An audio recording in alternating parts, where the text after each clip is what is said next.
Guys, tingnan natin itong mga tanim na mais dito sa harap ng bahay.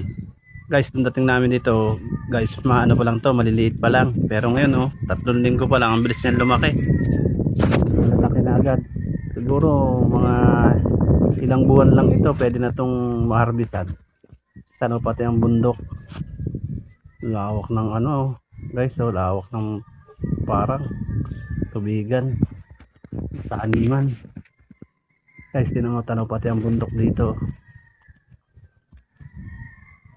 Ayan o guys, oh, daming mais. Yan guys, oh, dami ng mga tanim mo. Kita ang bundok, kita rin ang mga kabahayan. Ayan o guys, oh.